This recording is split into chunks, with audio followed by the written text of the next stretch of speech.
শুধু তাই নয়, অন্যত্র আরেকটি আয়াত আল্লাহ তাআলা বলেন, وَمَا جَعَلْنَا لِبَشَرٍ مِّن قَبْلِكَ الْخُلْدَ। হে নবী, আপনার পূর্বে কোন মানুষের জীবনকে আমি অনন্তকালের জীবন করে রাখি নাই। অর্থাৎ আপনার পূর্বে যত মানুষ এই পৃথিবীতে এসেছে সকল মানুষরাই এই পৃথিবী ছেড়ে চলে গেছে। অর্থাৎ নবী গো, আপনাকেও এই পৃথিবী ছেড়ে চলে যেতে হবে। আপনি এটা মনে করবেন না যে আপনি আমার বন্ধু, আপনি আমার হাবিব, আপনি আমার লাখতি জিগার বলে এটা আপনি ভাববেন না যে আপনাকে মৃত্যুবরণ করতে হবে না। বন্ধু ও আমার হাবিব ও নবী গো, আপনাকেও এই পৃথিবী ছেড়ে চলে যেতে হবে। সুবহানাল্লাহ। দেখুন, এই পৃথিবীর সবচাইতে শ্রেষ্ঠ, আল্লাহর সবচাইতে কাছের এবং প্রিয় মানুষটা হচ্ছে হযরত মুহাম্মদ সাল্লাল্লাহু আলাইহি সাল্লাম, তাই না? তিনারও যদি কোনো বাজার পথ না থাকে, তিনাকেও যদি এই পৃথিবী ছাড়তে বাধ্য হয়, তাহলে আমরা আর আপনারা কোন গাছের মূল, তাই না? তো আপনি এই পৃথিবীতে চিরদিন থাকবেন এটা কি ভাবছেন? হ্যাঁ, না। পৃথিবীতে চিরদিন থাকতে পারবো যে কোনো কৌশলে, এটা কখনো ভাববেন না। পৃথিবী ছাড়তেই হবে, এটা চিরন্তন সত্য। কেননা রাব্বুল আলামিন বলেন, কুল্লু নাফসিন যায়িকাতুল মাউত, প্রত্যেকটা আত্মার মৃত্যু ঘটবে, যার জীবন আছে তার মরণ হবে। শুধু তাই নয়, ওয়া নাবলুয়াকুম বিশ-শাররি ওয়াল খাইরি ফিতনাতান ওয়া ইলাইনা তুরজাউন। এবং আমি পৃথিবীর মানুষকে ভালো এবং মন্দের মধ্যে পতিত করে পরীক্ষা করতেছি, এবং তোমাদের সকলকেই আমি আল্লাহর কাছে প্রত্যাবর্তন করতে হবে, আমি আল্লাহর কাছে ফিরে আসতে হবে। জোরে বলুন সুবহানাল্লাহ। ও দুনিয়ার মানুষেরা, শোনো শোনো শোনো, আল্লাহ তাআলা এই দুনিয়ার মানুষদেরকে ভালো এবং মন্দের মধ্যে পতিত করে পরীক্ষা করতেছে। আল্লাহ তাআলা এই পৃথিবীতে কিছু মানুষকে ধন সম্পদ, টাকা পয়সা দিয়ে, পজিশন দিয়ে, পাওয়ার দিয়ে, সুস্থ রেখে, ভালো রেখে পরীক্ষা করতেছে। আবার কিছু মানুষকে আল্লাহ তাআলা গরিবি দিয়ে, অসহায়তা দিয়ে, দুর্ভিক্ষ দিয়ে পরীক্ষা করতেছে। এখন আমাদের বিষয় হলো, এই মানবের বিষয় হলো, মানুষের চিন্তার বিষয় হলো যে আমাদেরকে আল্লাহর পরীক্ষায় পাশ করতে হবে, ঠিক কিনা? দেখুন প্রিয় ভাইরা, এই যে আল্লাহ তাআলা আমাদেরকে পরীক্ষা করছেন দুনিয়ার এই জগতে, ধনসম্পদশালী মানুষদের জন্য পরীক্ষা হচ্ছে যে তাদের ধন সম্পদের একটা পার্সেন্টেজ আল্লাহর রাস্তায় ব্যয় করে আল্লাহর শুকরিয়া আদায় করবে, এটা তার জন্য পরীক্ষা। এই অ্যাটেনশন, এদিক, বোঝা যাচ্ছে না?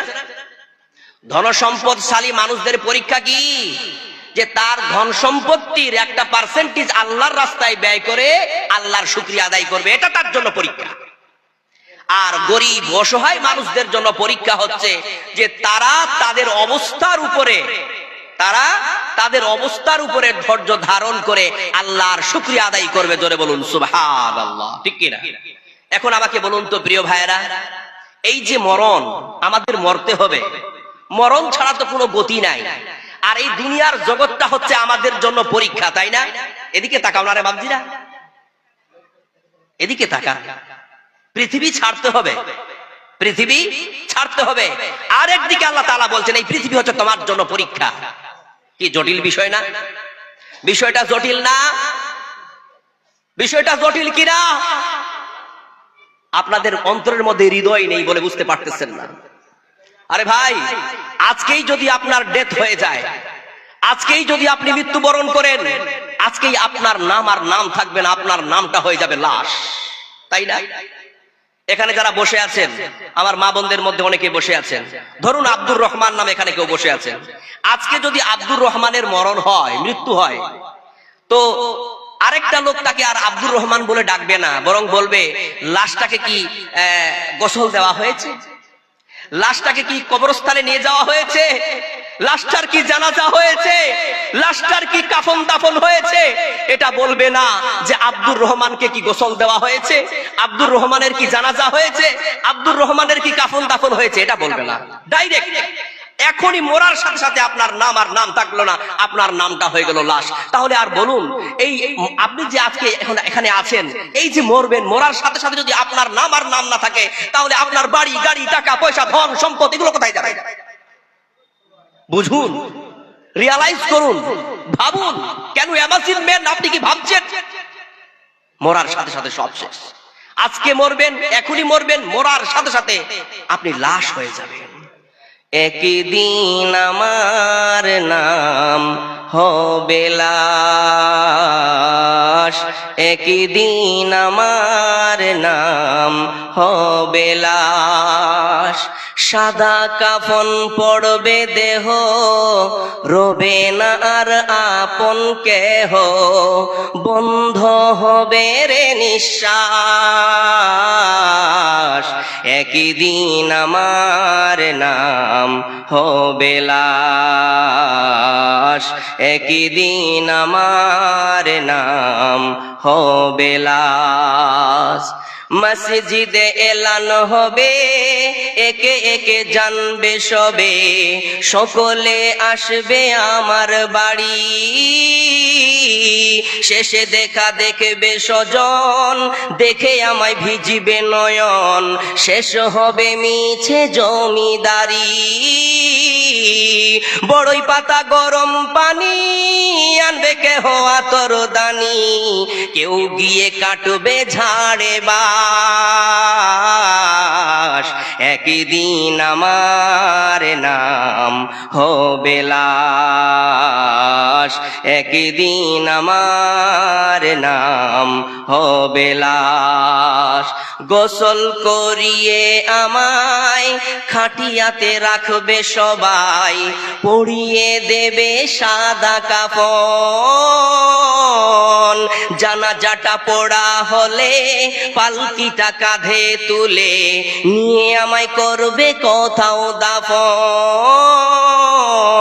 অন্ধকার ওই একলা ঘরে দেহ আমার থাকবে পড়ে, মাটি ঘেরা থাকবে চতুর্পাশ।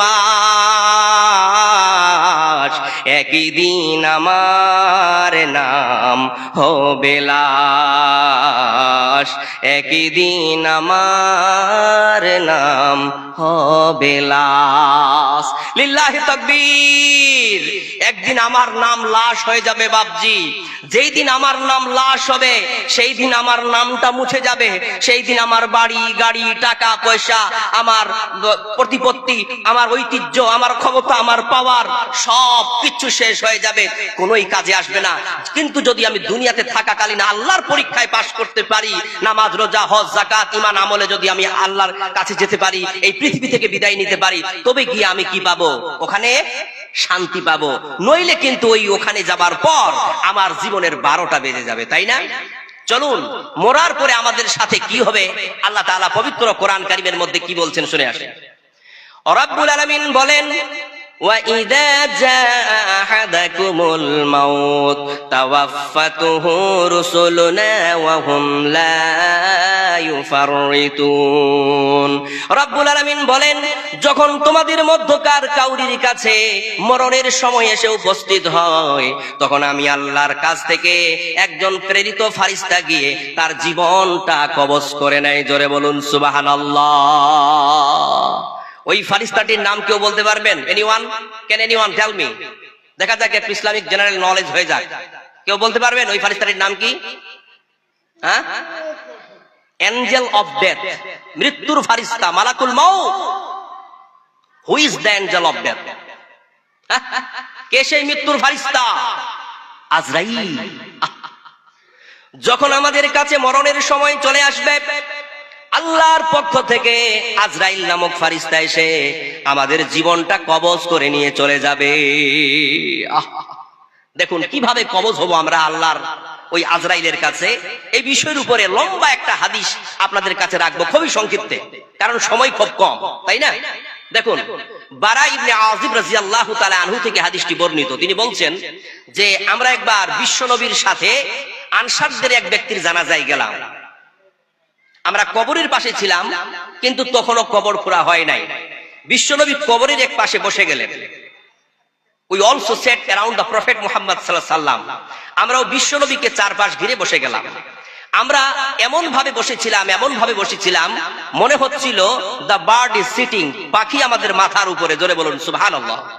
তার মানে আমরা এতটা স্তব্ধতার সাথে, এতটা নীরবতার সাথে আমরা বসেছিলাম। বিশ্বনবীর হাতে গাছের একটা শুকনা ঠাল ছিল, ওই ঠালটা দিয়ে he was marking the ground like a thoughtful person. বিশ্বনবী চিন্তা ব্যক্তিদের ন্যায় জমিনের মধ্যে দাগ টানতেছিলেন। এভাবে দাগ টানতে টানতে সাডেনলি স্টপ হিজ হ্যান্ড, হঠাৎ তিনি তার হাতটা থামিয়ে দিলেন, হালকা করে মাথাটা উপরে তুললেন, আমাদের দিকে দৃষ্টিপাত করলেন আর বললেন, ইয়া ইখওয়ানি লিমিসলি হাদা ফাইদু, তোমরাও এই কবরের জন্য প্রস্তুতি গ্রহণ করো। জোরে বলুন সুবহানাল্লাহ। বারা ইবনে আযিব রাদিয়াল্লাহু তাআলা আনহু বলছেন, বিশ্বনবী যখন আমাদের দিকে তাকিয়ে কথা বললেন, ইয়া ইখওয়ানি লিমিসলি হাদা ফাইদু, হে আমার ভাইরা তোমরাও এই কবরের জন্য প্রস্তুতি গ্রহণ করো। আমরা সাহাবীরা তখন আতঙ্কিত হয়ে গেলাম, আমরা শক্ত হয়ে গেলাম। আল্লাহ, বিশ্বনবী এই কবরের মাঝে এমন কি দেখলেন, এই কবরের মাঝে এমন কি দেখলেন, এই কবরের মাঝে এমন কি দৃশ্য দেখলেন যে আমাদের দিকে এইভাবে তাকিয়ে তিনি বললেন, ইয়া ইখওয়ানি লিমিসলি হাদা ফাইদু, হে আমার ভাইরা তোমরাও এই কবরের জন্য প্রস্তুতি গ্রহণ করো। বিশ্বাস করুন আমার মুসলমান ভাইরা, ওই কবরের জগৎ সম্পর্কে যদি আমরা জানতাম আর বুঝতাম, আমরা যে টের পেতাম, পৃথিবীর একটা মানুষ বেনামাজি হয়ে থাকতো না, পৃথিবীর একটা মানুষ পাপ কাজ করতো না, পৃথিবীর একটা মানুষ এই মারামারি হানাহানি ঝগড়া বিবাদ করার জন্য এগিয়ে যেত না, বরং সুলহ করার জন্য এগিয়ে যেত, আমন শান্তির জন্য এগিয়ে যেত। কারণ আমরা এটা কখনো কল্পনা করি না, কখনো আমরা ইমাজিন করি না যে আল্লাহ, আমি যতই আজকে ক্ষমতা দেখাই না কেন, যতই আমি আমার পাওয়ার দেখাই না কেন, আমাকে তো একদিন এই পৃথিবী ছাড়তে হবে। আমার এই ক্ষমতা, আমার এই পাওয়ার, আমার এই শক্তি সবকিছু তো মাটির সাথে চূর্ণ বিচূর্ণ হয়ে মিশে যাবে।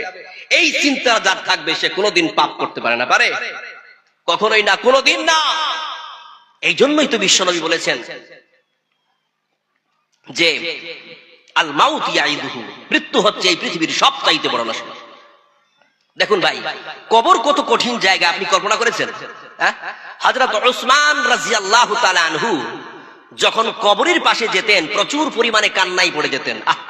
তিনি এত কান্না করতেন যে তার চোখ দিয়ে জল পড়ে দাড়ি ভিজে, জামা ভিজে যেত। আর তার সাথীরা বলতো, উসমান কি ব্যাপার, আমরা তো বুঝতে পারতেছি না যে আপনার সামনে যখন জাহান্নামের বর্ণনা করা হয় তখনও তো আপনি এত কান্না করেন না, যত কান্না আপনি এই কবরের পাশে আসলে করেন, কারণটা কি আমরা বুঝতে পারলাম না। তখন উসমান তার সাথীদের বলল, সাথীরা শোনো, আমি কবরের পাশে আসলে এত কান্নাই কেন ভেঙে পড়ি, কারণ আমি বিশ্বনবীকে বলতে শুনেছি, ওয়া আন্নাল কবরা আউয়ালু মানাদিলিল আখিরাহ, কবর হচ্ছে আখিরাতের প্রথম মঞ্জিল। যেই ব্যক্তি কবরে পরিত্রাণ পেয়ে যাবে, নাজাত পেয়ে যাবে, তারপরের ধাপগুলো, তারপরের স্টেঞ্জাগুলো তার জন্য বড় সহজ হয়ে যাবে। আর যেই ব্যক্তি এই কবরের জগতে আটকা পড়ে যাবে, তারপরের ধাপগুলো তার জন্য বড় কঠিন হয়ে যাবে। এই জন্য উসমান বলে, সাথীরে যখনই আমি কবরের পাশে আসি আর ওই কবরের দিকে তাকাই, তখনই আমার ওই বিশ্বনবীর কথা মনে পড়ে যায় আর চোখ দিয়ে ঝরঝর করে জল পড়তে শুরু করে। এই কবর হচ্ছে বড় কঠিন জায়গা, কিন্তু আমরা এই কবরকে নিয়ে চিন্তা করলাম না। চিন্তা করছি? এখানে কোটা লোক আছে গো যে কবর নিয়ে চিন্তা করে আমাকে কবরে যেতে হবে। Do you worry about going to the grave? আপনি কি চিন্তা করেন যে একদিন আপনাকে কবরে যেতে হবে? করেন? আমরা তো কবরে যেতে হবে তো আমরা এটা চিন্তাই করি না, করি? চিন্তা করে দেখো না কবরে কি যাইবা না, চিন্তা করে দেখো না কবরে কি যাইবা না, যেই কবরে আল্লাহ ছাড়া বন্ধু কেহ থাকবে না, যেই কবরে আল্লাহ ছাড়া বন্ধু কেহ থাকবে না, চিন্তা করে দেখো না কবরে কি যাইবা না, চিন্তা করে দেখো না কবরে কি যাইবা না। এই দুনিয়ায় সবই পর, কবর তোমার আসল ঘর। এই দুনিয়ায় সবই পর, কবর তোমার আসল ঘর। কেমনি সেথায় থাকবি পড়ে, শুধুই মাটির বিছানা। চিন্তা করে দেখো না, কবরে কি যাইবা না। চিন্তা করে দেখো না, কবরে কি যাইবা না। এই দুনিয়া ছাড়িয়া কোথায় যাইবা ভাগিয়া। এই দুনিয়া ছাড়িয়া কোথায় যাইবা ভাগিয়া। মরণ তোমার লইবে ঘিরি, যতই করো বাহানা। চিন্তা করে দেখো না, কবরে কি যাইবা না। চিন্তা করে দেখো না, কবরে কি যাইবা না। দিলে ভরা অহংকার, চিনো না আজ খোদার ঘর। দিলে ভরা অহংকার, চিনো না আজ খোদার ঘর। নামাজের লাগিয়া কি তোর মোটই মায়া লাগে না। চিন্তা করে দেখো না, কবরে কি যাইবা না। চিন্তা করে দেখো না, কবরে কি যাইবা না। চিন্তা করে দেখো না, কবরে কি যাইবা না। চিন্তা করে দেখেন না বাবজি যে আপনাকে কবরে যেতে হবে, কবরে যেতেই হবে। এই যে মরণ, আমি কথা বলছিলাম মরণকে ব্যাপারে আমরা চিন্তা করি না, কবরে যেতে হবে চিন্তা করি না। আরে মৃত্যু যন্ত্রণা কত কঠিন আপনারা বলতে পারবেন? How hard is the pain of death. মৃত্যু যন্ত্রণা কত কঠিন বলতে পারবেন? পৃথিবীর কোন মানুষ মৃত্যু যন্ত্রণা কত কঠিন বলতে পারবে? না, এটা সম্ভবই না। কারণ যেই যন্ত্রণা মানুষের প্রাণ কেড়ে নেয়, জীবন কেড়ে নেয়, সেটাই তো হচ্ছে মৃত্যু যন্ত্রণা। তার মানে একটা মানুষ মৃত্যু যন্ত্রণা পাওয়ার পর ও তো আর পৃথিবীতে থাকে না, থাকে? তাহলে কি করে সে অন্য কাউকে বলবে যে মৃত্যু যন্ত্রণা এরকম? এই ভাই, আমি একদিন মরলাম তো এরকম কষ্ট পেয়েছিলাম, আমি যখন মরছিলাম এরকম কষ্ট পেয়েছিলাম, এটা বলার সুযোগ আছে? কারণ মরার পর তো আর পৃথিবীতে থাকে না। তার মৃত্যু যন্ত্রণা কত কঠিন কেউ বলতে পারবে না, ঠিক কিনা? মৃত্যু যন্ত্রণা কত কঠিন, সইতে আমি পারিব না। কবরের আযাব কত কঠিন, সইতে আমি পারিব না। ওগো দয়াময় হে রহিম, চাই যে শুধু তোমার করুণা। কবরের আযাব কত কঠিন, সইতে আমি পারিব না। মৃত্যু যন্ত্রণা কত কঠিন, সইতে আমি পারিব না। মৃত্যু যন্ত্রণা আমরা কেউ সহ্য করতে পারবো না। এই মরণের পর আমাদের চলে যেতে হবে কোথায় বলুন? এই যে প্রিয় ভাইরা, আপনারা গল্প করছেন নাকি গো? এত অন্য মানুষের কথা বলা যায়? এটা আমার একটা বেড অভ্যাস। আমি এখানে নতুন, কিন্তু আমাকে দূরবর্তী স্থানে যেতে হয়। বাংলাদেশে ম্যাক্সিমাম প্রোগ্রাম করে থাকি আমি। কথা হলো এই, আমার সামনে যারা বসে থাকবেন, আমার দিকে যদি না তাকান, আমার কথাগুলো যদি শ্রবণ না করেন, তারা আমার মনে হয় যে আপনারা মাথা মুন্ডু কিছু বুঝতে পারেন না, আমি পাগলের মতো বকতেছি। এটা কি দেখুন, এখান থেকে যদি কিছু না নিয়ে যেতে পারেন, তাহলে আমার এখানে আসা আর এখানে এই জলসার আয়োজন করা টোটালটাই বিফল, তাই না? বিফল কি না? আমি আপনাকে কি বলতেছিলাম, এই যে পাপে ডুবে আছেন আপনি, গুনাহে যে আপনি ডুবে আছেন, এই গুনাহ থেকে আপনি কখন বের হবেন? এই পাপ থেকে আপনি কখন বের হবেন? যখন আপনি মরণকে স্মরণ করবেন, আল্লাহর ভয় আপনার অন্তঃকরণের মধ্যে জাগ্রত হবে, তখন আপনি পাপ থেকে দূরে থাকবেন। আপনি জানেন না মরণের পর আপনাকে কবরে যেতে হবে? কবর একটা ভয়ানক জায়গা। আপনি কি জানেন না কবরে একটা বিশাল সময় অতিবাহিত করার পর ইসরাফিল আলাইহিস সালামের সিংহায় ফুৎকারের মাধ্যম দিয়ে আপনাকে চলে যেতে হবে আরেকটা ভিন্ন জগতে, যেই জগৎটার নাম হচ্ছে হাসরের জগৎ, কিয়ামতের জগৎ। সেই জগতে এই দুনিয়ার জীবনের প্রত্যেকটা সেকেন্ডের হিসাব আপনাকে পাই পাই করে দেওয়া হবে। আপনাকে এগুলো বুঝে আসে না? আপনি কি এগুলো বুঝেন না? কখন বুঝবেন? মরণের পর। এখনই বুঝতে হবে, এখনই বুঝতে হবে আপনাকে। এটাই হচ্ছে আপনার সময়। তাই আমি বলেছিলাম, this time is years, after time is not years. এই সময়টাই হচ্ছে আপনার, পরের সময়টা আপনার নয়। পরের সময় সম্পর্কে আপনি বলতে পারবেন? অনেক যুবক ভাইকে শুনতে পাওয়া যায়, যখন আলেম ওলামারা বলে, ও যুবক ভাই, ও ভাই, নামাজটা একটু ধরো, অনেক তো বয়স হয়ে গেল। তখন বলে, এখন তো কেবল 25 বছর বয়স হয়েছে, ধরবো হুজুর, ধরবো, আর কিছুদিন যাক ধরবো। বোকা, আর কিছুদিন যাক ধরবো, এটা কেমন কথা বললি তুই? This time is years, after time is not years. এটাই তো তোমার সময়, পরের সময়টা তো তোমার নয়। তুমি যে আর আধা ঘন্টা বাঁচবে এর কোনো গ্যারান্টি তুমি দিতে পারবা? তুমি জোহরের সময় তোমাকে যখন একজন আলেমে দ্বীন আপনাকে বলছে যে আপনি নামাজ পড়ুন, জোহরের সময় বলতেছে, আপনি বলছেন আসর থেকে ধরবো, এ কথা বলার আপনাকে অধিকার দিল কে, পাওয়ার দিল কে? আপনি যে আসর পর্যন্ত বাঁচবেন এর কি গ্যারান্টি আছে? কথা হলো এই, যখনই মনে পড়বে অনুশোচনায় কাতর হবেন, সঙ্গে সঙ্গে আল্লাহর কাছে ফিরে আসুন, সঙ্গে সঙ্গে ক্ষমা চান। যদি ক্ষমা চেয়ে নিতে পারেন আল্লাহর কাছে, আর আল্লাহ যদি মাফ করে দেয়, ভেবে নেবেন যে এটাই হলো আপনার সময়, আপনি কামিয়াব। কিন্তু পরের সময়ের ব্যাপারে আপনি হুদ্দা দিবেন না। আমরা ছোটবেলায় পড়েছিলাম আজ কা কাম কাল পার নাটা।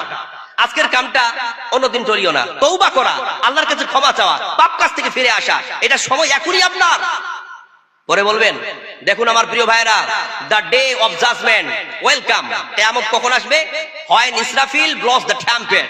যখন ইসরাফিল আলাইহিস সালাম সিংহায় ফুৎকার মারবে, তখন কিয়ামতের অনুশোচনা শুরু হয়ে যাবে, কিয়ামতের কনসেশন শুরু হয়ে যাবে। এই যে আকাশ ভেঙে পড়বে, বিশ্বাস করবেন এই দুনিয়া চূর্ণ বিচূর্ণ হয়ে যাবে, পাহাড়গুলো ধূলিকণার মতো উড়বে। এরকম একটা ভয়ানক পরিস্থিতির সম্মুখীন আপনাকে আমাকে সবাইকে করতে হবে। ভয় হয় না? আল্লাহর ভয় হয় না? এইসব বিষয়গুলো নিয়ে ভয় হয় না? আকাশ ভেঙে যাবে, শূন্য এ গোড়ান হবে, ধূলি কণার মতো উড়বে পাহাড়। ইসরাফিল দেবে জবে সিংহায় ফুৎকার, ইসরাফিল দেবে জবে সিংহায় ফুৎকার। আকাশ ভেঙে যাবে, শূন্য এ গোড়ান হবে, ধূলি কণার মতো উড়বে পাহাড়। ইসরাফিল দেবে জবে সিংহায় ফুৎকার, ইসরাফিল দেবে জবে সিংহায় ফুৎকার। রবে না এ গলা মাঝে কোন প্রাণ, রবে না এ গলা মাঝে কোন প্রাণ, থাকবে সবার প্রভু আল্লাহ মহান, থাকবে সবার প্রভু আল্লাহ মহান। আল্লাহ মেহেরবান, আল্লাহ মেহেরবান, আল্লাহ মেহেরবান, আল্লাহ মেহেরবান, আল্লাহ মেহেরবান, আল্লাহ মেহেরবান, আল্লাহ মেহেরবান, আল্লাহ মেহেরবান। আল্লাহ মেহেরবান না? আল্লাহর মেহেরবান, আল্লাহর দয়া করুণা ভিক্ষা যদি আমাদের উপরে না বর্ষিত হয়, ওই কিয়ামতের দিন আমরা ঠাঁই পাবো না। প্রিয় ভাইরা আমার, ওই কিয়ামতের ব্যাপারে আল্লাহ তাআলা কি বলতেন চলুন। রব্বুল আলামিন বলেন, ওয়া নুফিকা ফিস সূরি ফাসাইকা মান ফিস সামাওয়াতি ওয়া মান ফিল আরদি ইল্লা মান শাআল্লাহ। ইসরাফিল আলাইহিস সালাম যখন প্রথমবার সিংহায় ফুৎকার মারবে, আকাশ এবং জমিনের মধ্যে যা কিছু আছে সব বেহুশ হয়ে পড়বে। অন্যত্র আরেকটি আয়াত আল্লাহ তাআলা বলেন, ওয়া নুফিকা ফিস সূরি ফাইযা হুম মিনাল আজদাসি ইলা রাব্বিহিম ইয়ানসিলুন। ইসরাফিল আলাইহিস সালাম যখন দ্বিতীয়বার সিংহায় ফুৎকার মারবে, তখন সমস্ত কবরবাসীরা আপন আপন কবর থেকে উঠে তার রবের দিকে দৌড়াতে শুরু করবে, অর্থাৎ কিয়ামতের মাঠের দিকে দৌড়াতে শুরু করবে। জোরে বলুন সুবহানাল্লাহ। ওয়া ইয়াউমা ইউফাকু ফিস সূরি ফাফাজিআ মান ফিস সামাওয়াতি ওয়া মান ফিল আরদি ইল্লা মান শাআল্লাহ ওয়া কুল্লু আতাউহু দাখিরিন। যখন ইসরাফিল আলাইহিস সালাম তিনবার অর্থাৎ তৃতীয়বার সিংহায় ফুৎকার মারবে, তখন আকাশ এবং জমিনের মধ্যে যা কিছু আছে সব ভীত সন্ত্রস্ত হয়ে যাবে এবং সবাই আল্লাহর সামনে গিয়ে আল্লাহর কাছে গিয়ে উপস্থিত হয়ে যাবে। জোরে বলুন সুবহানাল্লাহ। সব আমরা আল্লাহর সামনে গিয়ে উপস্থিত হয়ে যাব। কিয়ামতের কনসেশন শুরু হয়ে যাবে, কিয়ামতের বিভীষিকাময় খেলা আরম্ভ হয়ে যাবে। সেই দিন বুঝতে পারবেন আমার বাপজিরা, আমার তরুণ যুবক ভাইয়েরা, আমার এই ভুলকিবাসীরা, সেই দিন বুঝতে পারবেন যে কি ঠেলা না। সেই দিন বুঝতে পারবেন, সেই দিনের মুখোপেক্ষু না হলে বুঝতে পারবেন না। এই পৃথিবীর বৈচিত্র্যময়, এই পৃথিবীর অপরূপ সৌন্দর্যে আজকে পাগল হয়ে আছেন, কিন্তু এই পৃথিবীর কুলকিনারা যখন থাকবে না, সেই দিন আপনি বুঝতে পারবেন। দেখুন প্রিয় ভাই আমার, একবার বিশ্বনবী বলছেন যে যখন ইসরাফিল আলাইহিস সালাম সিংহায় ফুৎকার মারবে, তো সমস্ত কবরবাসীরা আপন আপন কবর থেকে উঠবে, কি নারী কি পুরুষ, আর উলঙ্গ হয়ে তার রবের দিকে দৌড়াবে। তখন আয়েশা রাদিয়াল্লাহু তাআলা আনহা বলছেন, ইয়া রাসূলুল্লাহ, আবার কেমন কথা? Should not men and women look at each other's private parts? নারী পুরুষ যদি দুজনেই উলঙ্গ থাকে, তো তো নারীরা পুরুষের লজ্জাস্থানের দিকে তাকাবে না, আর পুরুষরা নারীদের লজ্জাস্থানের দিকে তাকাতাকি করবে না? তখন বিশ্বনবী বললেন, আয়েশা, আরে তুমি যদি ওই দিনটার বিভীষিকাময় পরিস্থিতির ব্যাপারে জানতে, তাহলে আজকে তুমি এই কথা বলার সুযোগ পেতে না। আয়েশা, ওই দিন কত কঠিন দিন হবে তুমি কল্পনাই করতে পারবে না। ওই দিন মানুষ বলবে, হোয়াট এ লাইফ, কি জীবন, কি জীবন। সবাই বলবে নাফসি নাফসি, হায় আমার যে কি হবে, আমার যে কি হবে। পুরো পৃথিবী, সমস্ত মানুষরা যারা পৃথিবীতে আসার পর কবরে চলে গেছে, যারা বর্তমান পৃথিবীতে আছে, যারা পূর্ব কিয়ামত পর্যন্ত পৃথিবীতে আসবে এখনো আসে নাই, সব মানুষরা কিয়ামতের মাঠে থই থই করবে, আর সবাই খালি বলবে নাফসি নাফসি, আল্লাহ আমার যে কি হবে, আমার যে কি পরিণাম হবে, আমার যে কি হবে, এরকম একটা অবস্থা হবে সেখানে। সেই দিন আরো কিছু চিত্র দেখতে পাবেন। এই যে সাগর আছে না, সাগর দেখতে পান আপনারা? দেখতে পান? গেলে দেখতে পাওয়া যায়, তাই না? আমাদের তো কাছে কোনো সাগর নাই। এই সাগরের জলগুলো শুকিয়ে যাবে। এখানে শেখ বসে আছে, বলুন তো স্থল মানে এই জমিন বেশি না পানি, পানি বেশি? পানির জায়গাটা বেশি না এই জমিনের জায়গা বেশি? কোনটা? পানি বেশি। অথচ কিয়ামতের দিন বলা হয়েছে যে সমস্ত পানি শুকিয়ে যাবে। এত বিশাল বড় বড় সাগর, এরা যদি শুকিয়ে যায় তাহলে কম কঠিন ব্যাপার হবে? চিন্তা করুন, সময় আছে এখনো। সাগর শুকিয়ে যাবে একদিন, পাহাড় তুলো হয়ে উড়বে, মহাকাশ ভুলে যাবে নিয়ম কানুন, পাথর জ্বালানি হয়ে পড়বে। তবে আর ভরসা কি থাকে আমার প্রভু, চাই যে কেবল শুধু তোমার দিদার।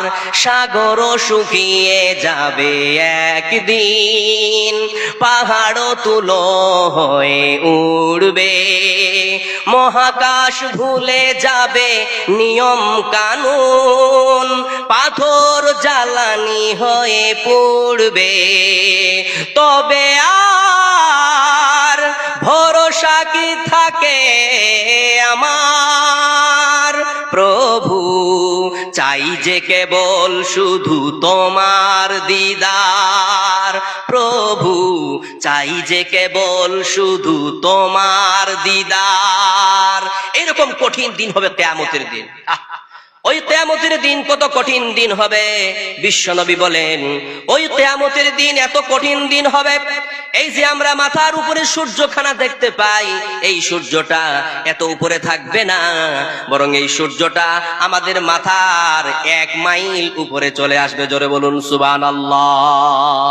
শুধু তাই নয়, ওই দিন যখন সূর্য আমাদের মাথার উপরে হবে, সূর্যের তাপে, রৌদ্রের তাপে মাথার মগজটা গলে গিয়ে নাক আর কানের ছিদ্র দিয়ে মোমবাতির মতো গলে চলে যাবে। ওই দিন মানুষেরা জমিনের উপরে দাঁড়িয়ে থাকতে পারবে না, মনে হচ্ছে জমিনটা সূর্যের তাপে তামা হয়ে গেছে, উত্তপ্ত আগুন। মানুষ পাটা জমিনের উপরে রাখতে পারবে না, এদিক ওদিক ছুটাছুটি করবে, দৌড়াদৌড়ি করবে, নাজেহাল অবস্থা হয়ে যাবে। মানুষ পাগলের নাই মনে হবে মানুষেরা নেশাগ্রস্ত অবস্থায় আছে। গর্ভবতী মহিলারা যাদের গর্ভে বাচ্চা থাকবে তাদের বাচ্চা খসে পড়বে, তারা টের পাবে না। এইরকম একটা ভয়ানক অবস্থার সৃষ্টি হবে কিয়ামতের মাঠে। ওই কঠিন কিয়ামতের দিনে, সেই দিন মানুষেরা পাগলের মতো করবে আর ভাববে, আল্লাহ এই কঠিন দিনে যদি আমরা একজনকে পেতাম যে আল্লাহর কাছে সুপারিশ করে দিত যে আল্লাহ, যে তুমি আমার এই সকল বান্দা বান্দীদেরকে এই কঠিন বিপদ থেকে উদ্ধার করো। তখন একদল মানুষ ছুটবে আদম আলাইহিস সালামের কাছে।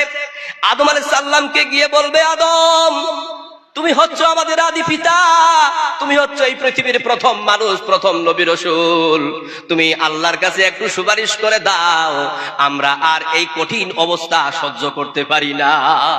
আদম বলবে, ও আমার সন্তানেরা রে, আমি তোমাদের জন্য সুপারিশ করতে পারবো না, কেননা আমি নিজেই তো আল্লাহর কাছে গুনাহগার হয়ে আছি। তোমরা অন্য জায়গায় যাও। তখন ওই লোকেরা নিরাশ হয়ে আরেকজন নবীর কাছে যাবে, সেখানেও নিরাশ হয়ে যাবে। যাবে, আরেকজন নবীর কাছে যাবে, সেখানেও নিরাশ হয়ে যাবে, আরেকজন নবীর কাছে যাবে, সেখানেও নিরাশ হয়ে যাবে। শেষ পর্যন্ত তারা বিশ্ব নবীর দিকে ছুটতে শুরু করবে। যখন তারা বিশ্ব নবীর কাছে গিয়ে পৌঁছাবে, অলরেডি বিশ্ব নবী সাজদায়, বিশ্বনবী সাজদায় অবনত হয়ে কান্নাকাটি করে বলছে, আল্লাহ, আমার বান্দা, আমার উম্মতেরা বড় দুর্বল, আমার উম্মতেরা বড় কমজোর। আল্লাহ, তোমার এই কঠিন অবস্থা তারা সহ্য করতে পারে না। আল্লাহ, তাদের পা গুলো ফোসা পড়ে গেছে, তাদের অবস্থা আমি দেখে থাকতে পারি না। আল্লাহ, এরা সকলেই আমার উম্মত। আল্লাহ গো, তুমি আমার উম্মতদের নাজাত দিয়ে দাও, তুমি আমার উম্মতদেরকে পরিত্রাণ দিয়ে দাও। বিশ্বনবীর কান্নায় আকাশ জমিনে যা কিছু থাকবে সকল ফারিস্তারা ক্রন্দনরত, পশু পাখি গাছপালালি সব ক্রন্দনরত। আল্লাহ পাক রব্বুল আলামিন বিশ্বনবীর এই ক্রন্দন সহ্য না করতে পেরে বিশ্বনবীকে ডেকে বলবেন, ইয়া মুহাম্মদ ইরফা রাসাক, হে নবী আপনি মাথা তুলুন, সাল তুতা, আপনি চান আপনাকে দেওয়া হবে, ইসফা তুশফা, আপনি সুপারিশ করুন, আপনার সুপারিশ কবুল করা হবে। জোরে বলুন সুবহানাল্লাহ। আপনি সুপারিশ করুন, আপনার সুপারিশ কবুল করা হবে। তখন বিশ্বনবী সুপারিশ করে দিবে। জোরে বলুন সুবহানাল্লাহ। আমার প্রিয় ভাইরা, আপনাদেরকে বলতে চাই যে এই মরণকে স্মরণ রেখে আপনি, হ্যাঁ,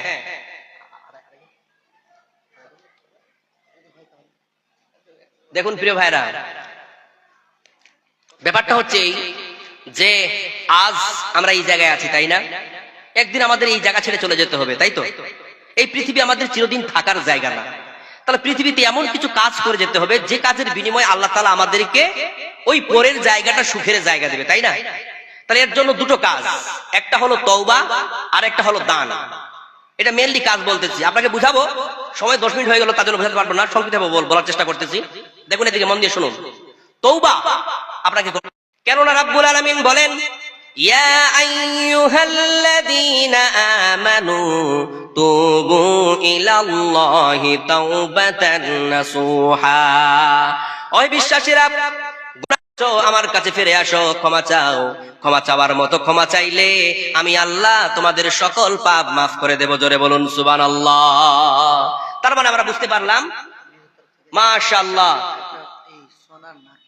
সোনার নাকের ফুল এসেছে, মাশাআল্লাহ, লিল্লাহি তাকবীর, আল্লাহুম্মা সাল্লি আলাইহি, আল্লাহুম্মা বারিক আলাইহি। মা বোনদের কাছ থেকে, মা বোনদের পক্ষ থেকে নাকের একটা সোনার ফুল চলে এসেছে আল্লাহর এই নবীর ঘরের জন্য, মাদ্রাসার জন্য। আল্লাহ গো, তার দানকে তুমি কবুল করে নাও, তাকে তুমি সহি সালামতে রাখো। আল্লাহ গো, তার বাড়িতে তুমি বরকত দিয়ে ভরিয়ে দাও। আল্লাহ গো, তাকে তুমি সুস্থ রাখো, সাবলীল রাখো। আল্লাহ গো, তাকে তুমি, আল্লাহুম্মা সাল্লি আলাইহি, আল্লাহুম্মা বারিক আলাইহি। আল্লাহ গো, ইয়া রাব্বুল আলামিন, আরেক গুচ্ছ টাকা দিয়েছে আমাকে আল্লাহ। আল্লাহ গো, যে সকল আমার ভাইরা আল্লাহ তোমার এই নবীর ঘরের জন্য দান করেছে, মহিলার তরফ থেকে মা বোনেরা দান করেছেন, মাশাআল্লাহ। দেখুন, আমি এক জলসায় গেছিলাম, মা বোনেরা বিপুল পরিমাণে দান করেছিলেন, বিশ্বাস করুন।